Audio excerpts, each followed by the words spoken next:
Before there was Ellen Ripley. Before there was Wonder Woman. There was the original action heroine, Atalanta. Now available at Amazon, Smashwords, and at studiobrainstorm.net. Links in the description.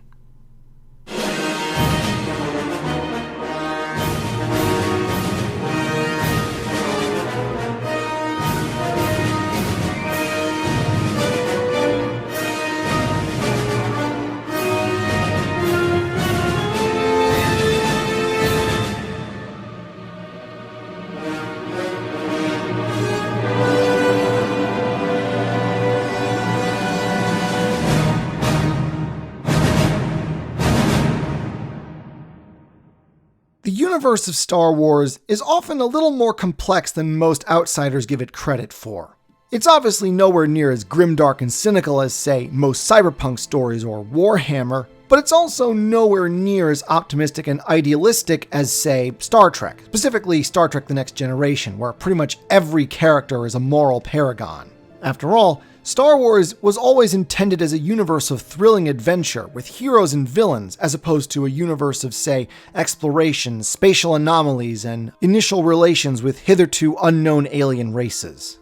That said, if you were to ask someone where they would put Star Wars on the sliding scale from grimdark to noble bright, odds are better than even that it would not occupy the middle. If anything, it would fall closer to Star Trek. And while there are a few Star Wars stories that I feel do go a little too far into the darkness to really fit within the Star Wars universe, as a general rule, I'm not opposed to putting darkness in an otherwise lighthearted adventure series. Let's face it, that's exactly what A New Hope was. And as Empire Strikes Back and Return of the Jedi proved, adding a little darkness and drama to Star Wars did not detract from it. If anything, it improved it. I open with this preamble because from here on out, almost to the end of the series, KOTOR the comic is going to dive into some pretty heavy subject matter, and I simply wish to prepare you all for what is to come. At any rate, today, the crew of the Hot Prospect's latest scheme involves a sport called swoop dueling and a somewhat sleazy institution known simply as the franchise. Much like in the real world, dueling has been a part of the history of Star Wars since time immemorial. Only in a galaxy far, far away, dueling was less of the ceremonious pistols at dawn kind of thing, and more of an outright blood sport, mostly run by crime syndicates hoping to make money off of bets.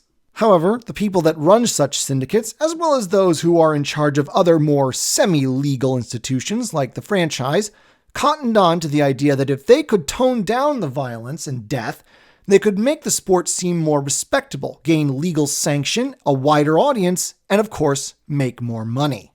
As such, by the time of the Mandalorian Wars, dueling had evolved from a gladiatorial deathmatch into something more akin to the prize fights of the late 19th and early 20th centuries. There was still plenty of violence and even a little blood, but now death was something generally to be avoided.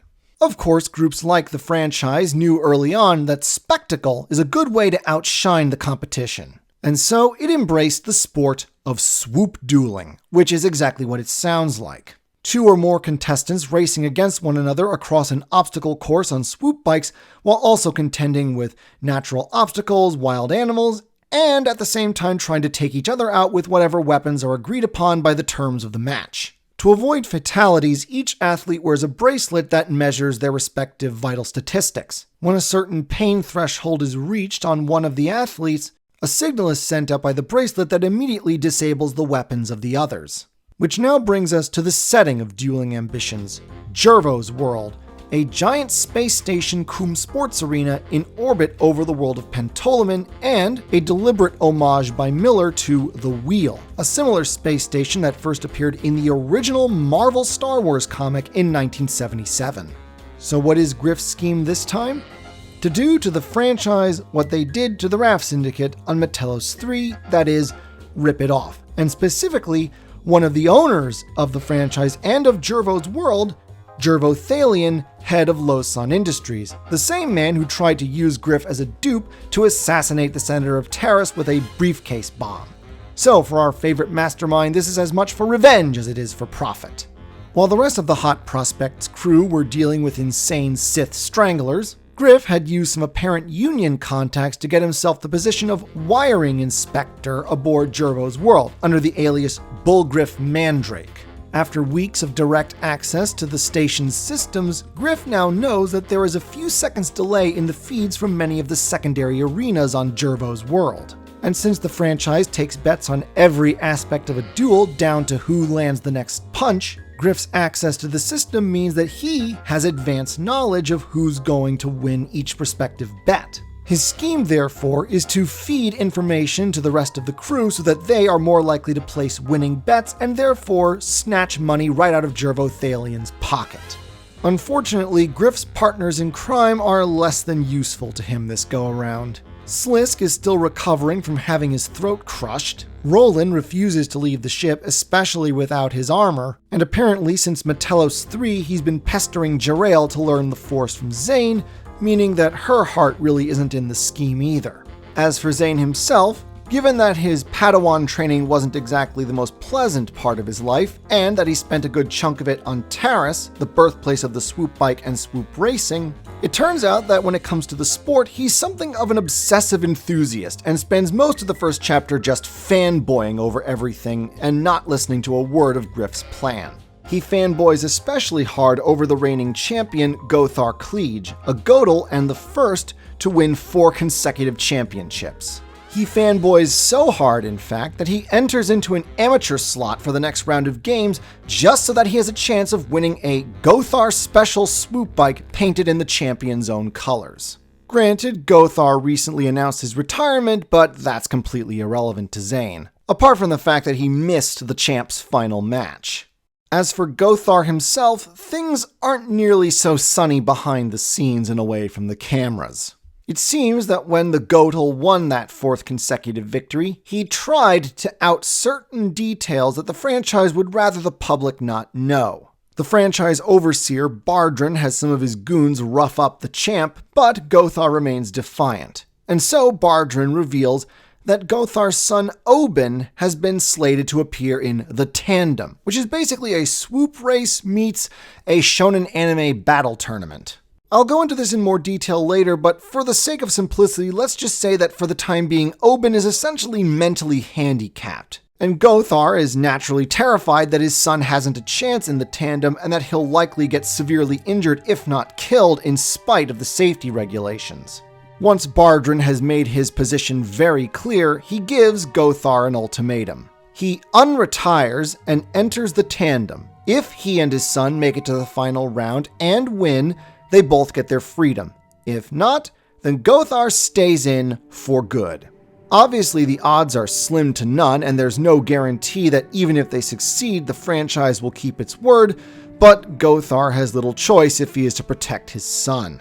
Zane manages to qualify for the tandem in the amateur event. After all, he does have his heart set on that speeder bike, and even Roland gets roped into the games. Unfortunately, Jervo's world security catches him outside of the ship. Griff, after some quick thinking, tells them that the Mandalorian is here to sign on as a novelty act, essentially to serve as a heel, to use wrestling terms. As Roland and Zane prepare themselves for the tandem event, they encounter both Gothar and his son Oben. Unfortunately, Zane's first face-to-face meeting with his hero is beyond disappointing. Obsessed with ensuring that his son survives what's to come, Gothar informs Zane that since he and Oben are paired together in the opening rounds, that he is going to keep the young Godel alive, or Gothar will kill him and everyone he loves. Luckily for Zane, the Force has decided to be kind to him this go-around, and despite Oben being less than useless, either constantly screaming or simply curled up in a corner somewhere, the two of them managed to make it to the tandem finals with their skins intact, alongside Gothar and Roland. The action itself is pretty well presented, but it's obvious that Miller and Ching are just glossing over it so that they can hurry up and get back to the plot. But first, a bit of foreshadowing and a revelation. The foreshadowing comes in the form of Jerael having a dream. It starts off as a memory of her busting into the temple on Taris to save Zane from the Covenant, just like in Commencement. Only this time, instead of the Jedi Masters, it's Malik, Roland, Demagal, and Arco Adaska. The 4 dream characters drop some creepy hints about Jerael's possible nature and origins, And then suddenly she sees Zane, beaten up, tied up with chains, and accusing her of something nameless and terrible. Of course, we don't get to see just yet who's holding the other end of Zane's chains, but Jor-El obviously recognizes her right before she wakes up. Miller does love to tease his readers, doesn't he? As for the revelation, when Jor-El wakes up, she finds that Zane has returned to the Hot Prospect and is once again trying to chat up LB. She hands the former Padawan a data cube that Griff swiped from the broadcast center aboard Jervo's wheel because it reveals exactly why Gothar is so desperate to save his son. After winning that fourth consecutive victory, Gothar made a retirement speech. At least, that's what the audience heard because the franchise acted quickly enough to cut out what he was really saying and replace it with a pre-recorded speech. As to what Gothar really said, well, he was basically trying to out the franchise as being involved in slavery. People like Gothar from across the distant colonies of the galaxy are kidnapped and forced to live in fighting pens, and I do mean fighting. Day in, day out, never stopping. Those of middling talent are sent to smaller venues around the galaxy. Big ones with potential like Gothar end up in the championships. Those who fail to make the cut are sent back and forced to fight whatever new kidnapped victims have been dumped into their pens. And this includes children, forced to either fight each other or really small opponents. It's pretty obvious why the franchise would very much want to keep this kind of information secret. Zane is of course horrified, but LB is simply confused. After all, organics mostly own droids these days. What possible value could there be in owning other organics? To which Jor-El replies, entertainment value. This question and answer is in fact lifted directly from an actual conversation that Miller had with Maggie Thompson, longtime comic book editor. Apparently the two were driving over to a comic convention, and at some point the issue of slaves in a future with droids came up. Miller asked the very same question: what would be the point of organic slaves in a universe where machines do most of the menial work?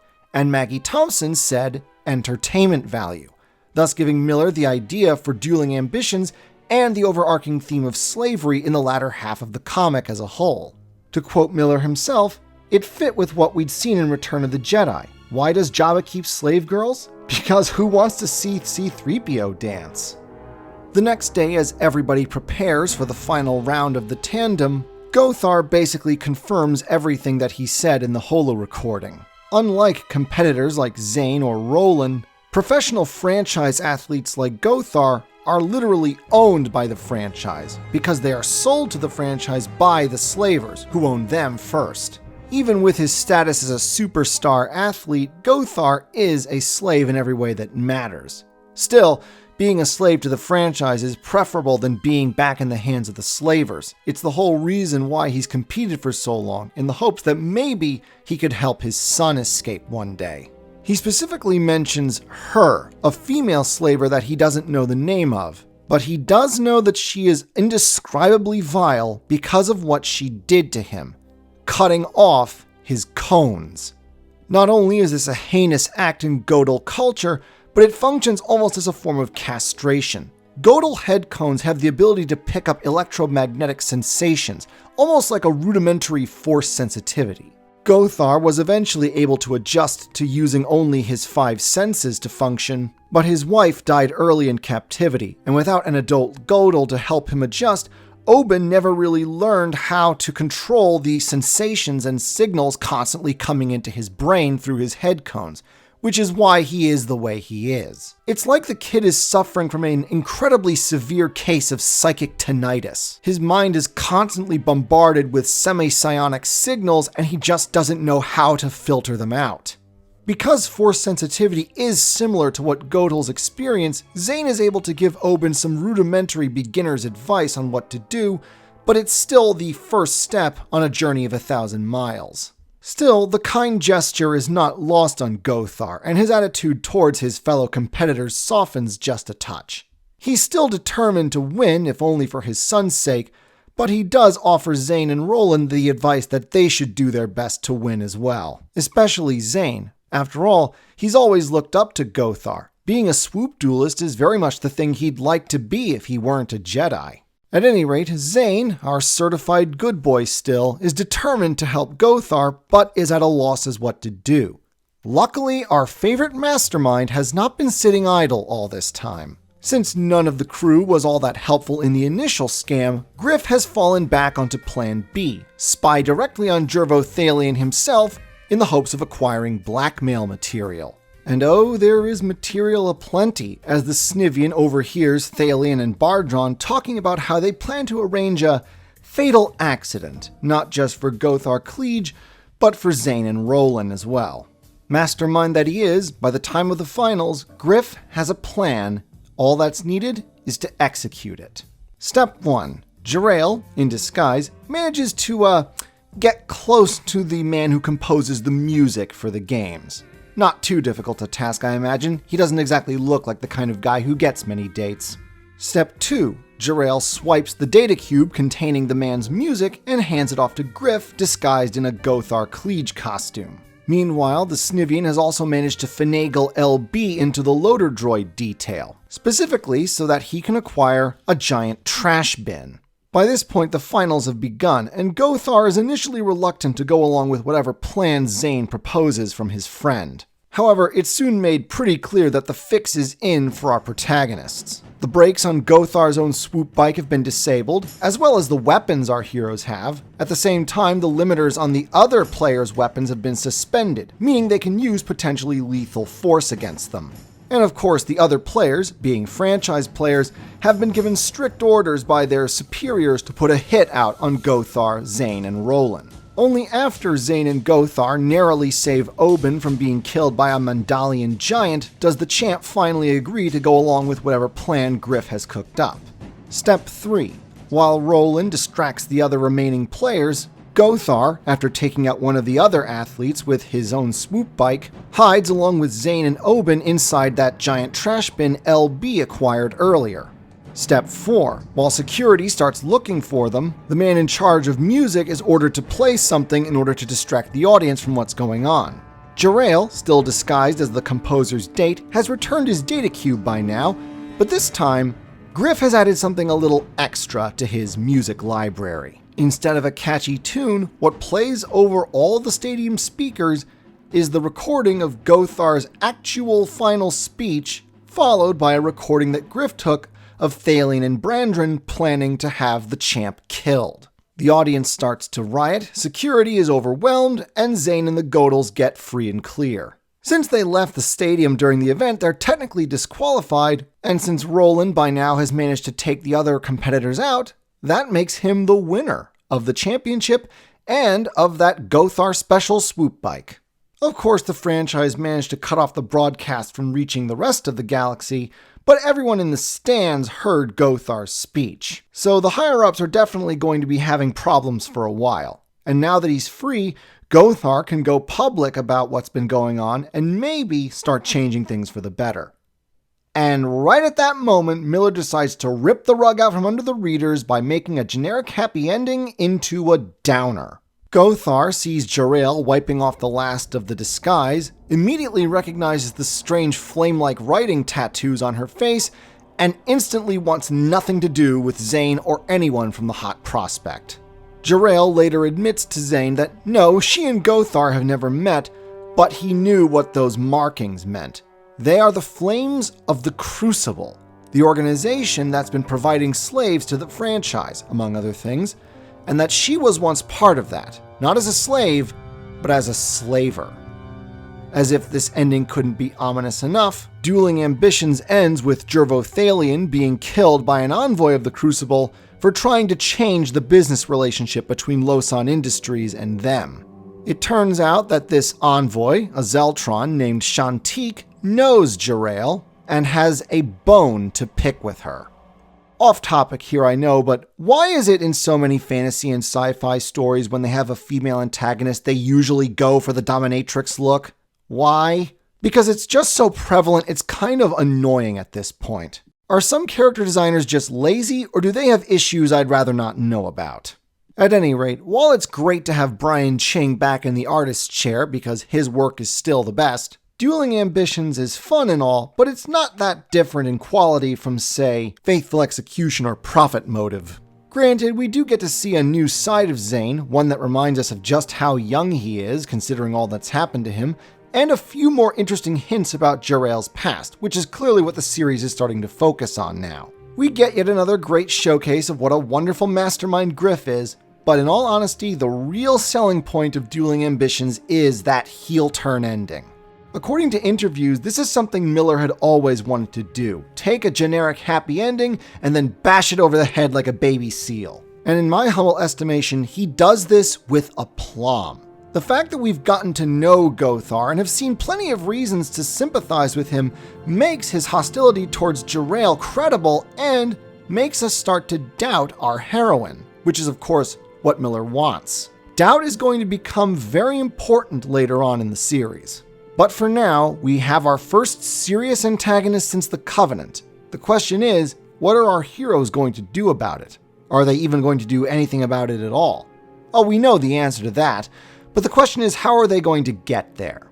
Next up, our second double feature in this series, the single issue Masks, followed by The Reaping. Until then,